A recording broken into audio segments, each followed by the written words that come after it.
Hi guys, welcome back to Old Mama Hubbard's house. I apologize, it has been quite a while since we've done a video. To be honest, summer started and things went crazy at this house. We did try a couple of sounder videos and the table got knocked over and kids were bouncing off the wall, being loud and crazy. They did so well sitting for Charlotte's Web, and all of a sudden they couldn't handle it for a moment longer. So we decided to take a little break, let them run and play and enjoy summertime, and they have had a blast. We've had a really good summer, and I hope that you have too. I hope that you were able to get out. Maybe restrictions kind of loosened up a little bit where you live. I know it's really varying from place to place here. I know everybody is getting back into the back to school mode and trying to figure out what you are doing for the upcoming school year, and I know that is a very difficult decision for parents everywhere right now, trying to decide if you're going to send them back to a physical school building, if you're going to homeschool them, if you're doing some other kind of alternative option through your district. It's overwhelming kind of, to try to figure out what is best for you and your family. But I'm hoping with back to school, kids will start back to school, we can get back into sounder and not totally let down the people who voted to hear sounder. When I first started this channel, I introduced you to my crew, and today I'm joined here by Julia, who was super excited to see you all again on YouTube. Say hi, YouTube. She's too shy to say hi YouTube today, but hi YouTube. So when I first started this channel, I not only introduced you to my whole crew and we started into some Charlotte's Web and some reading, but I told you that I wanted this channel to be kind of a variety of things. I wanted it to serve a few different purposes. Basically, I am a mom of 4. I am a chronic illness warrior who right now is not being able to work full-time outside the home because of my illnesses and the way that they've been affecting my body, and just my ability to even get through a whole day. I'm napping multiple times a day, all kinds of things, but I still want to stay connected, and I have encountered a lot of people, whether it's kids. I kind of tend to be the block mom, so to speak. There's kids in and out of my house all the time, and I wind up, feeding all the kids and doing activities with the kids when I'm capable of it. And I treat them like they're my own kids. So when I am capable of doing an activity with them, I do it with all the kids on the block.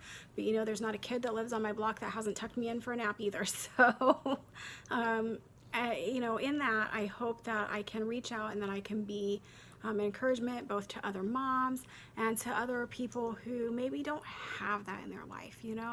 Not everybody has the parents that I had or the parent that I'm trying to be, and I realize that. So whether you are, a young person, a child still yourself, whether you're a young adult who just doesn't have anybody, or if you're a mom or a parent that's struggling because maybe you didn't have the best parenting growing up and you don't know how to approach things, or you want to approach things maybe differently than you had growing up. I want to be here for all of those people. And so I want to, especially as the school year starts, I'm hoping that in addition to having our little bits of reading and maybe audio book, so to speak, time, I think those things are important. I think reading with your kids is important, or having kids have an opportunity to listen to stories. And I know, I like to listen sometimes to someone reading while I'm going to sleep still as a 35-year-old woman. So I'm going to try to continue those videos, but I also do want to get more into the other aspects of it that I've kind of talked with you guys about. And I want to have a few videos where I can just talk to you about things that are important to me. Keep this off the table, baby, you're shaking the phone. I want to be able to talk to you about things that are important to me, and that I hope are important to you as well. And so if there are things that you would like to hear me talk about, please leave me a comment below, and I would be happy to try to work some of those things in. If there's something that you've always wondered about and you don't have someone in your life you can ask about it, or you're, like I said, a young mom just trying to start out and you don't know how to do something specific with your kids. I have 4.5 kids.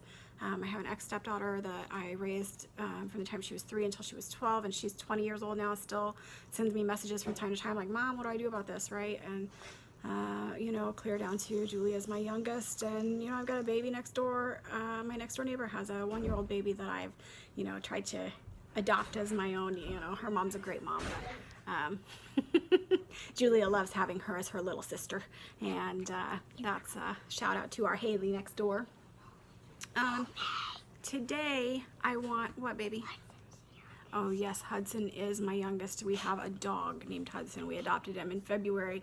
She likes to make sure that we don't forget he is my youngest child in the house. Anyway, I want to talk to you about something that has really been on my heart, especially lately, but really is always on my heart. This is a very important subject, but I also want to give kind of a shout out and a fair warning in a few minutes if parents are watching this and maybe don't want their kids to hear it just yet, or want to be able to approach it with them first. I'm gonna give you a fair warning and get into the easy aspects of it. I've always been very open with my kids about some of these things, and so what I want to talk to you about today is suicide. And we have a, what, baby? You can do a shout out at the end, okay? Julia wants to do a shout out. What do you need, Zaya? If you guys are quiet. It's a madhouse around here. I apologize, but you know what? I know that many of you understand. So, what I want to talk to you about today, hopefully that gave you a little moment. If you're a parent that wants to wait and talk to your kids about this separately, you know, this is your chance to turn this off and come back to it on your own time. But as far as this goes, the reason that it's been even more on my mind than usual lately is that we do have a suicide awareness walk coming up. It's called Out of the Darkness, and we are working with this through the American Foundation for Suicide Prevention.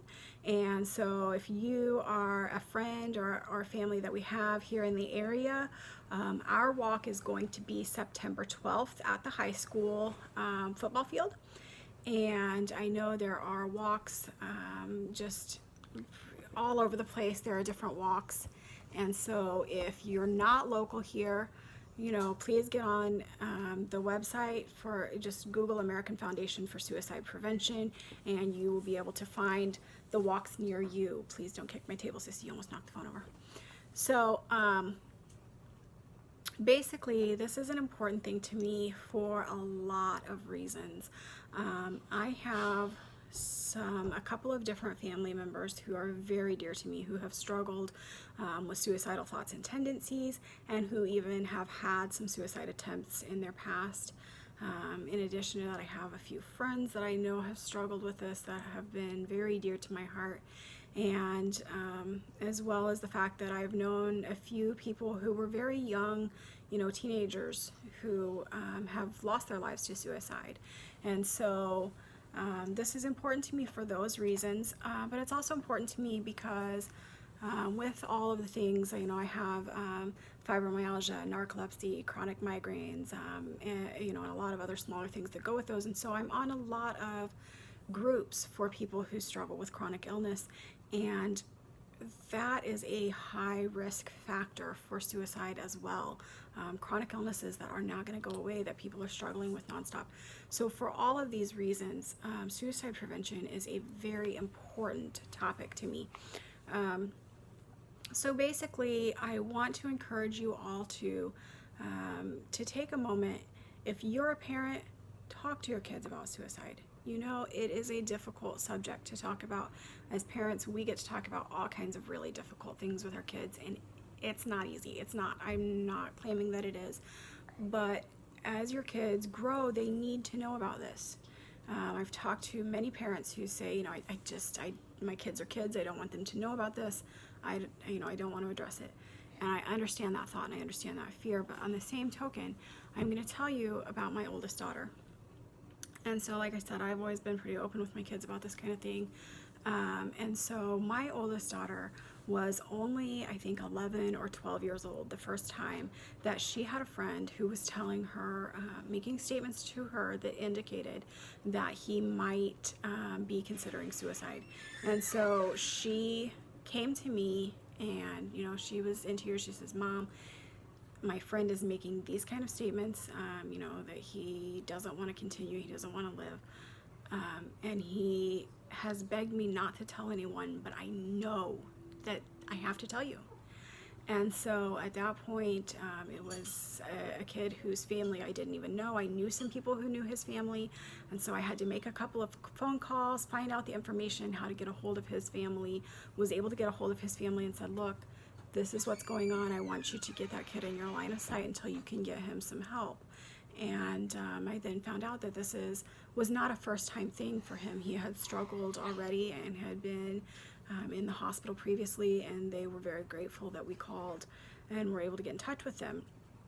And then more recently, she also had a friend here at school. She's 15 this year, and just this last school year, she had a friend at school who was really, really struggling, who had some other mental health concerns already going on, and was just in a really bad place, and was talking to her before school about where this friend was within their own head, and that they were really struggling with the thoughts of suicide.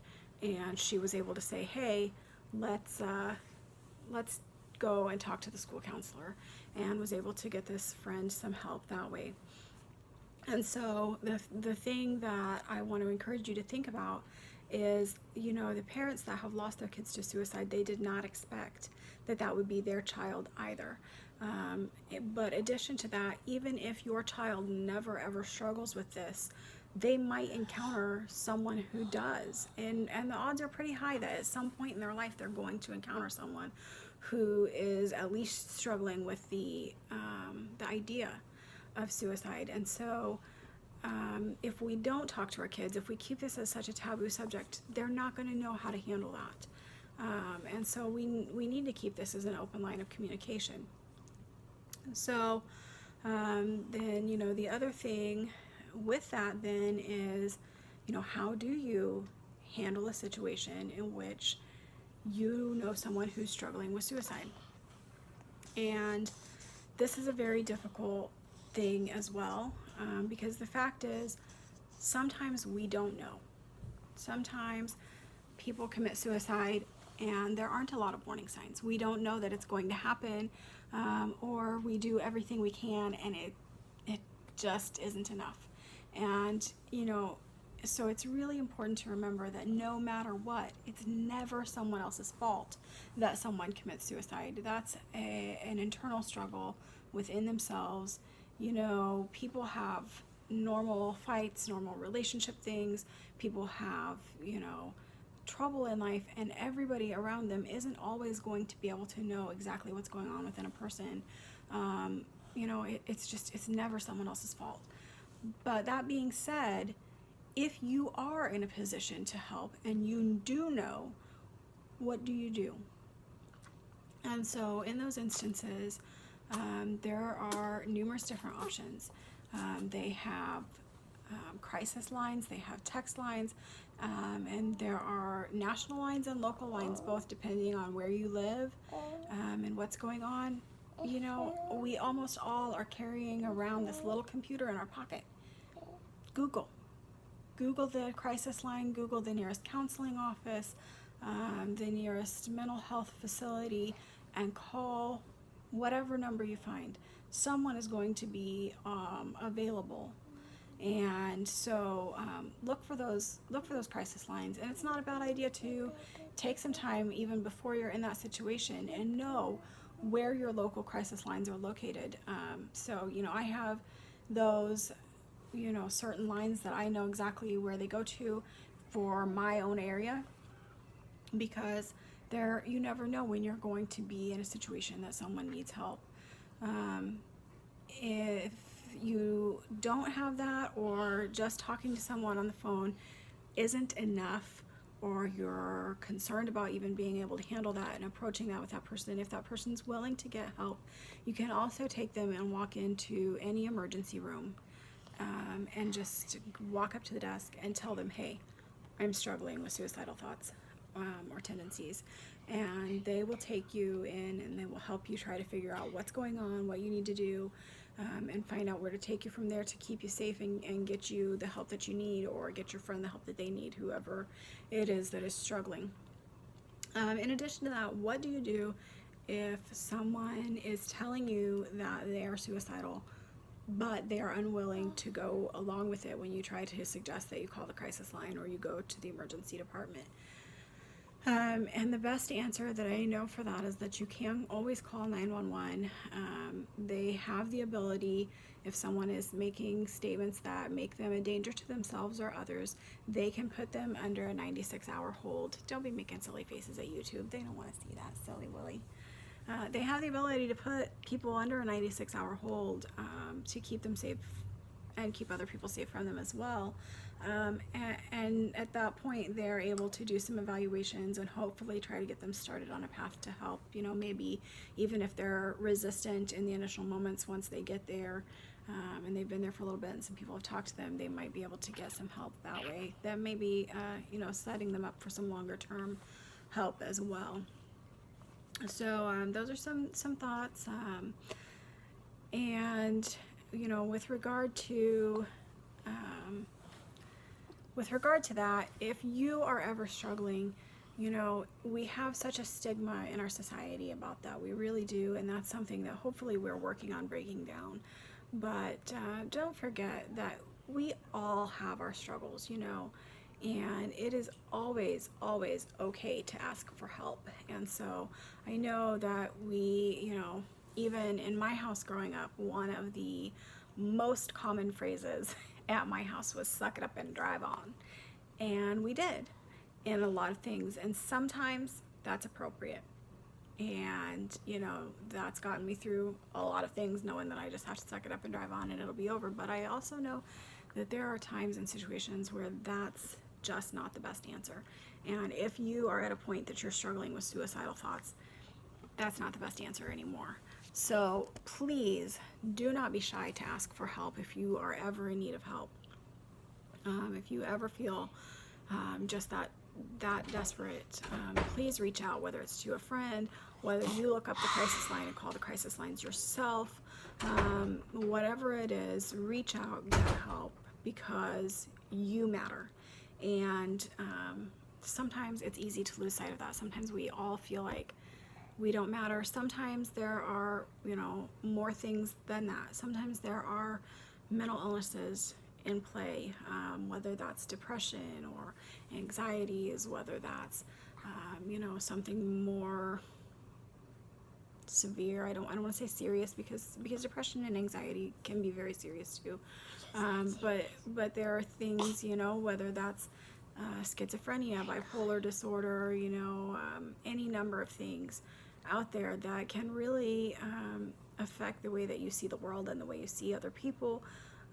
But there are still people that love you. You still matter, and you may not always see that. There are some times that people just aren't good at expressing that. There are some times that the good things are yet to come, but your life matters. And so I know it's very common to hear, oh, don't do it for this person, for that person, for the other person. But I just want to tell you, don't do it for you, because your life still has value and still matters. And so there's that. As far as this video goes, like I said, currently I'm working in between naps. I'm trying to work with our local people. We have a really great team of people working to put together this walk here in town. And so please, if you have the ability to get involved, either with our walk, or if you aren't here, with whatever local chapters are doing in your area, this is a really great opportunity to lift up people who are struggling, whether it's the people who are struggling with suicidal thoughts themselves, or the families who maybe are trying to support someone that's struggling, or who have already lost someone they love dearly to suicide. So we're trying to do a lot of great things here. I know at our walk, which again is September 12th, at the high school here in town. If you're on my Facebook, I have posted several times the link there to get registered. Please feel free to come out and join us. If you don't want to participate in the walk, but you want to help out somehow, I have a link where you can donate to my team. In addition, if you're a business person, we have the opportunities for businesses to get involved, whether that's donating snacks for the participants. Several companies and businesses here have donated things to the silent auction, which we'll have going at that same time, and the proceeds from that will also go to the American Foundation for Suicide Prevention. We're also going to have some other little things there. We're going to have a bead table, and there will be different colored beads that you can wear based on whether you are someone who has struggled yourself, you're just a supporter in general, or whether you're supporting someone who struggles, or if you've lost someone. All of those kind of things will be represented there. We're going to have a memory wall for people who want to post things on the wall, whether that's pictures. If you have pictures of someone that you have lost that you loved, please bring those out. If you want to post a note, whether a note to someone that you've lost or just a note of encouragement, or you want to post some of the things that you've struggled with and just get them off your chest, we're going to have the opportunity for you to do that there. It's just, we're hoping to be a really uplifting time where we can all come together and support one another and know that, this is something that has traditionally been a little taboo, and we haven't really talked about it. When I was growing up, it was rare for us to hear about this, even though it was a problem at that time. It was just so taboo. People didn't talk about it. And so this is our opportunity to say no more. We're not going to continue keeping this in the dark. We're not going to continue this being a stigma. We're going to bring it out of the darkness and into the light. And there in the light, we're going to lift one another up. We're going to support each other. And so please do what you can to get involved if you have the ability to get involved. Think about it, pray about it, talk to your family about it, talk to your kids about it. Don't be shy about this subject, because it is something that doesn't care who you are. It doesn't care what color you are. It doesn't care about your sexuality. It doesn't care if you're rich or poor. It doesn't care about your religion. It doesn't care, it just doesn't care. And so there are people who seem to be very successful by our human standards, that are, doctors and lawyers and seem to have their life all together, that have lost their lives to suicide. And there are people, that are the, I guess, more stereotypical, someone who's more of an outcast or a loner, or maybe has been bullied and things like that. And those people are also at risk. And then, you have the people who maybe struggle with chronic pain, chronic illness, that have lost their lives, whether it's because they just lose hope and don't see ever having more quality of life, or what exactly is going on. This is just an issue that really does affect everyone in our society in one way or another at some point in life. So please do what you can. And most of all, let's break the stigma. Let's show people that we're here to support one another. So again, thank you for joining us back at Old Mama Hubbard's house. Hit the like button, the subscribe button, the whole bit, all that routine. I'm not good at that. My kids get on to me about saying that. So I do hope to do some more of these videos, just talking to you about different things that are on my heart and being here to support you. And school starts here next week, so hopefully I can get back into Sounders soon, and I look forward to seeing you then. Thank you, and for now, goodbye. Goodbye. Oh, Julia had a shout out. Who's your shout out? Okay, just do it. Julia wants to shout out to Ronda Rousey, but she's too shy, so she's got her on YouTube there. So have a great day. Bye, guys.